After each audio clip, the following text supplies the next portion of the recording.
अपने गम गुस्से का इजहार करना चाहते हैं, मैं कहता हूँ गुस्सा इजहार करने की चीज नहीं है, गुस्सा पालने की चीज है।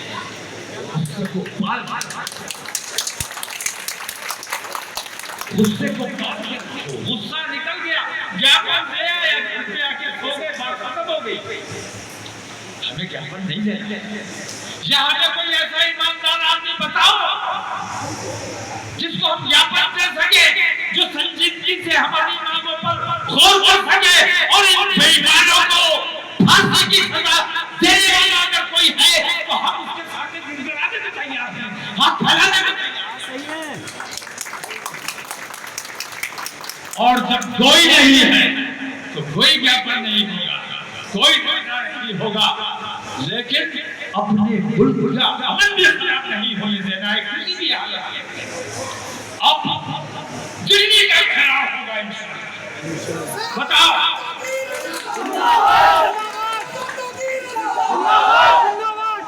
मैं मुसलसल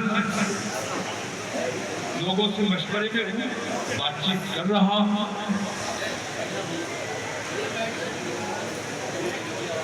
रामलीला ग्राउंड में इंशाअल्लाह तारीख का मैं ऐलान करने वाला हूँ। अभी चूंकि वहाँ दशहरा मेला चल रहा है, उसके बाद कोई तारीख फिक्स की जाएगी और आप लोगों को इत्तला की जाएगी। और बरेली के लोग नहीं जाएंगे वहाँ,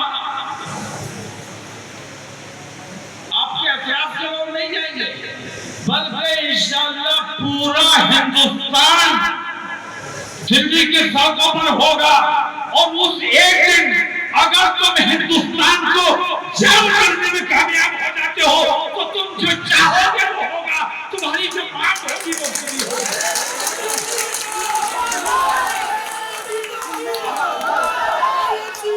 नानू से बताओ ये बात ठीक है कि नहीं है? ठीक है। कर सकते हो कि नहीं कर सकते हो? और अंदर हिम्मत और ताकत है कि नहीं है? रसूल आज़म की शान में गुस्ताखी हुई है, दिल्ली जवाब दे। वो लोग आवाज जो है, लेकिन हमारे बच्चों की हो रही है। हमारे बुजुर्गों का मैं तो कहता हूँ लानत है उस जवानी पर। तुमने देखा एक बूढ़े आदमी को किस तरह ट्रेन में जलील किया गया, बेइज्जत किया गया, क्योंकि वो मुसलमान था, दाढ़ी वाला था। हराम खोर तुम खाओ, सुअर तुम खाओ, गाय तुम खाओ, इल्जाम हम पे लगाओ। गाय का कितना कारोबार है, गाय का कितना कारोबार है, मुसलमान नहीं करता है वो तमाम कारोबार और तमाम उनको हो रहा है।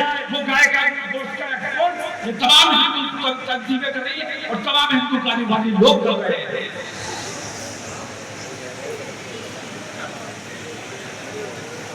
हमारी बहु बेटियों को मुर्तद बनाते हो, गुमराह करते हो, कर लो, मुझे परवाह नहीं है, क्योंकि मुझे कोई कमजोर ईमान वाला चाहिए ही नहीं।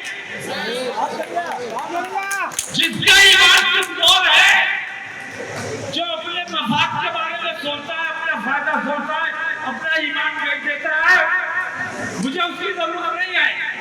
मुझे तो वो छोड़कर चला जाए, ये मेरे लिए ज्यादा अच्छा है। बताओ ठीक है क्या है? जो छोड़कर जा रहा है, मेरा तो मानना ये है कि वो पहले भी मुसलमान नहीं था। मुसलमान होता तो इस बारे में सोचता ही नहीं। मेरा तो फायदा हो रहा है कि कमजोर चीज, कमजोर ईमान के लोग मुझसे अलग हो रहे हैं। मेरा काम तो हिंदू लोग कर रहे हैं, मगर मैं हिंदू समाज से पूछता हूँ। बार बार मैंने सवाल किया है कि हिंदू संगठन जो 2 लाख रुपए अपने नौजवानों को देते हैं कि मुसलमान की लड़की ले आओ, मुसलमान की लड़की से शादी कर लो, तुम्हें नौकरी दिलवाई जाएगी। ये तमाम लोग मेरा काम कर रहे हैं। मेरी उस बेटी की शादी नहीं हो रही, सुबह हो गई। लेकिन मैं हिंदू समाज से पूछता हूँ कि ये हिंदुवादी संगठन क्या हिंदू बेटियों का नुकसान नहीं कर रहे हैं? अरे जो तुम्हारा नौजवान, तुम्हारे हिंदू जो नौजवान मुसलमान की बेटी ले जाएगी तो एक हिंदू बेटी बेटी रह जाएगी। वो भी हमारी बेटी है, वो भी हमारे देश की बेटी है। अगर वो बेटी रह जाएगी तो हमें तकलीफ है।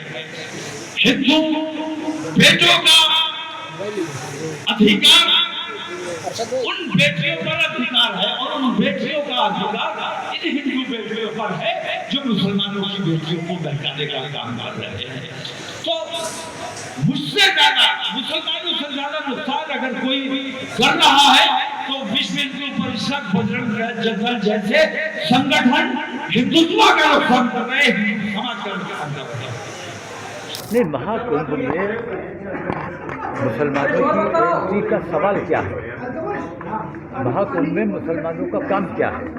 मलिक आ रही है वो हिंदू रस्म रिवाज होते हैं भैया, आप लोग पहले आगे लगा लो, दिक्कत और अगर मुसलमानों से नफरत की बुनियाद पर उन्होंने ऐसा कहा तो ठीक नहीं है, क्योंकि साधु संतों का काम प्यार मोहब्बत बांटने का है, ये नफरतें बांटने का नहीं है।